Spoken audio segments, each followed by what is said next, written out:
involved with the campaign cabinet? Wow. For probably 6 or 7 years. I got involved with the campaign maybe 8 years ago. This will be my 4th campaign. Last year was my first year. This is coming into my 9th year. Probably 8 years or so.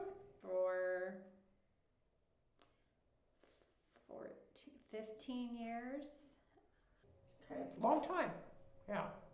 And how much do you get paid working for United Way? I have yet to see a paycheck. I'm still waiting on something from Michael Budd. I've been meaning to talk with him about that, but he keeps telling me it's in the mail. How has this year differed from others? Oh, wow. This year is so drastically different. This year, with doing a campaign in the pandemic, was definitely really challenging because, in my division, we're used to that face-to-face meeting, especially being impactful. We just kind of rallied around it and said, okay, virtual is going to be the way this year. We started out this year, we're like, we had so high plans for the United Way. So normally we have a golf outing in August, postponed because of COVID, postponed because of COVID, postponed. So the month of October started with a golf outing, so we postponed it. And remember how we did not have any rain in September? Remember that, how dry it was? Yep, 2020 continued. The day of our golf outing was rainy and cold and miserable. There's no playbook for this year as far as campaign fundraising. And so Matt, being the business person that he is, I think really stepped up to the plate. He was the guy for the job this year. I think with the obstacles we had to overcome, I think the campaign did really well. I remember calling Matt 2 years ago when I was the campaign chair and asking him to meet me for coffee. I don't think he had any idea why we were calling him, but it was to put out that ask. He had worked on the United Way campaign in the past, but had taken a couple years off.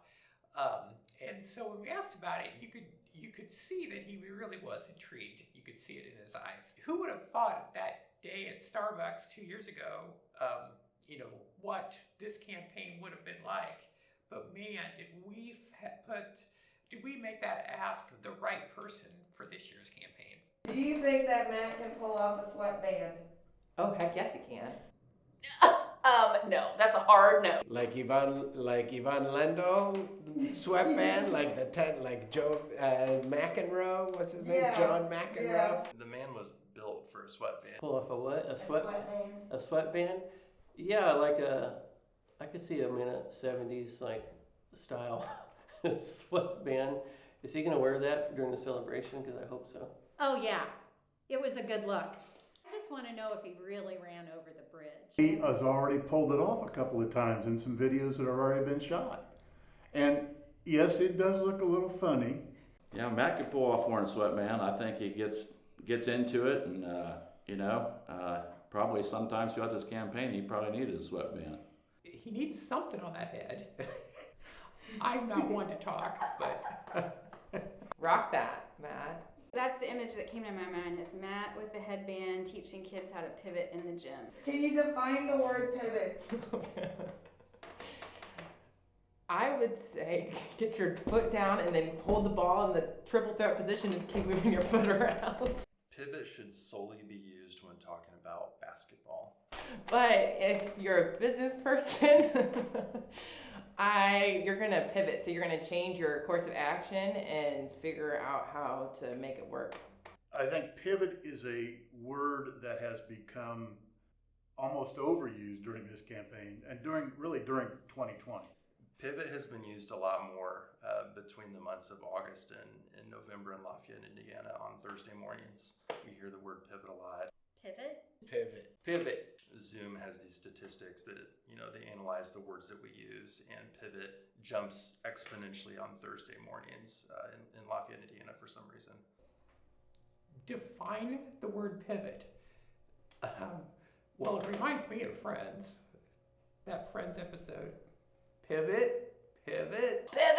Well, it's 2020 and we're gonna pivot and we're just gonna make the best of the situation. We're all gonna come together and we're gonna work really hard. Just keep pivoting. So the people in this company have pivoted and they've rallied and they've brought together a fantastic campaign this year. And pivot, and then pivot one more time. What is one word you would use to describe your peers on the campaign cabinet? Resilient. Fiercely dedicated, that's 2 words, dedicated to this effort. Supportive. Incredible. Family. Compassionate. Commitment. Awesome. Resilient. Encouraging. Honorary, can I say that? I mean, they're very fun. I mean, the kind of people that you know are gonna be there, whatever's going on, just reliable. And I so appreciate every one of them. How'd you feel about hearing that he was going to have a recurring meeting at 7 a.m.? I love it that we meet at 7 a.m. Not. I was like here for it. Loved it. I could still wear my PJs and be on the Zoom meetings, so that was wonderful. So when that question was asked, I didn't have my video on, and so he said, everybody give a thumbs up for 7 a.m. And so I remember sitting there with my cup of coffee, like trying to get my video on. I'm like, no! Here's the benefit. I can stand in front of my makeup mirror and put my face on and be on a Zoom call with my name. Voila! Yeah, I had a virtual background on mine just because my house is never know what room I'm in, if it's in disarray. By the way, I like never had on like a whole outfit, so I'd have like hence like sweater, and then like sometimes I had on shorts or something else, and then here we go. From here up, just got my shirt on, and then I wear my smiling face. I was in bed 10 minutes ago. So they were fantastic. I, with a cup of coffee in hand and a little 6-year-old to try to get off to 1st grade, we persevered through the 7 a.m. meeting. 7 a.m. meeting conquered. There's an old saying, the early bird gets the worm, and I think that's Matt's drive. I mean, he gets up, gets the day going. If there were a free throw competition between Matt Metzger and Michael Budd, who would you bet on to win? Ooh. Oh, I'd probably put money on Metzger. I would pick Matt. I think Matt might have that one hands down. Are we talking on like a 6-foot goal or a 10-foot goal? Definitely Matt. Oh, it's got to be Matt. I feel like you, Matt. Sorry. I don't know why. He just looks like one of those guys that's going to shoot like 90% from the line. Oh, I'm going to go with Michael on that one. I'm going to get that one. I think he can put it through the hoop. I would pick Matt because of his athletic background.